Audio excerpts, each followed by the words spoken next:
Bado mwendelezo wa miaka 30 ya Bongo Flava linaendelea kufanyika, ambapo lilianza rasmi Dar es Salaam pale Mlimani City, lakini pia mwitikio wa watu ulikuwa ni mwingi tofauti na jinsi ambavyo wao wenyewe ambao walikuwa wameweza kuliandaa hili tamasha walivyokuwa wanategemea.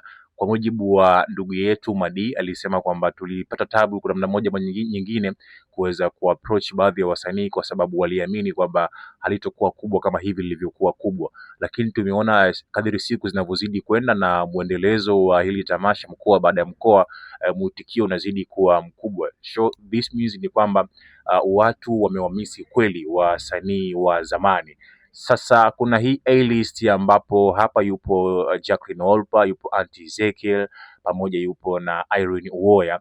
Hawa ni moja kati ya watu ambao walikuwepo kwenye miaka 30 ya Bongo Flava pale Mlimani City, lakini pia kwenye safari hii ya pili pia hii A-list watakuwepo kule The Rock City Mwanza, ambapo ndipo mkoa wa pili ambapo linaenda kufanyika tarehe 8 ya mwezi wa 8 bana, umeelewa vizuri. Sasa kuna video hapa nataka niweze kuwekea uweze kuangalia namna gani ambavyo wanajaribu kupanga maandalizi yao tu kwa ajili ya hili tamasha.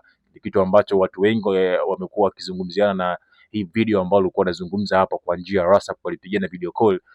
Watu wengi wamependa hii chemistry ambayo wao wanaifanya sasa, na kumekuwa na comments nyingi sana nzuri za kuweza kuwapongeza, kuweza kusupport hili tamasha la miaka 30 ya Bongo Flava. So nitakuwekea video hapa uweze kuitazama vizuri, uone namna gani ambavyo walikuwa wanafanya hii conversation kuelekea kwenye miaka 30 ya Bongo Flava.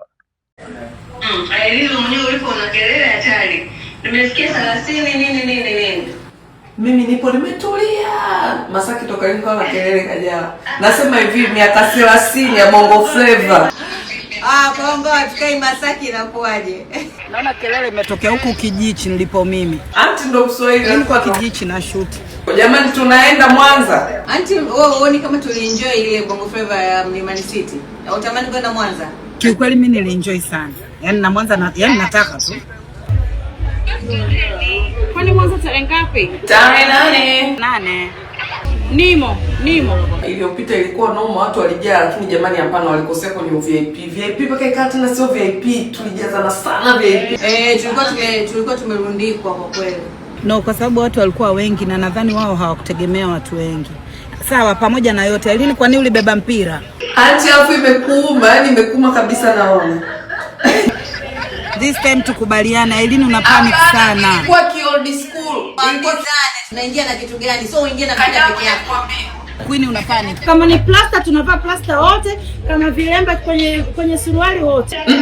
Tuliongea usiku nikamwambia jamani nitawanunulia plaster, nitawanunulia vitambaa, mpaka mkaniachia vitambaa, mimi niacha na plaster. Nilinunua kila kitu.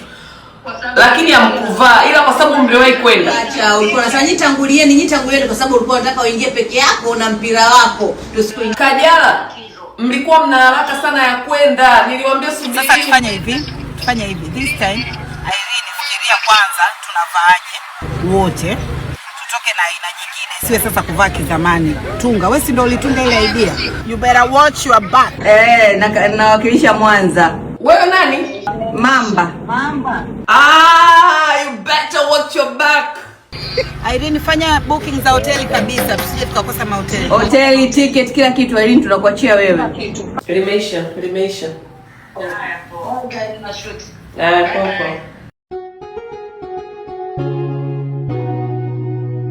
Kasako Media, tunaangazia maisha, tunaandika kesho.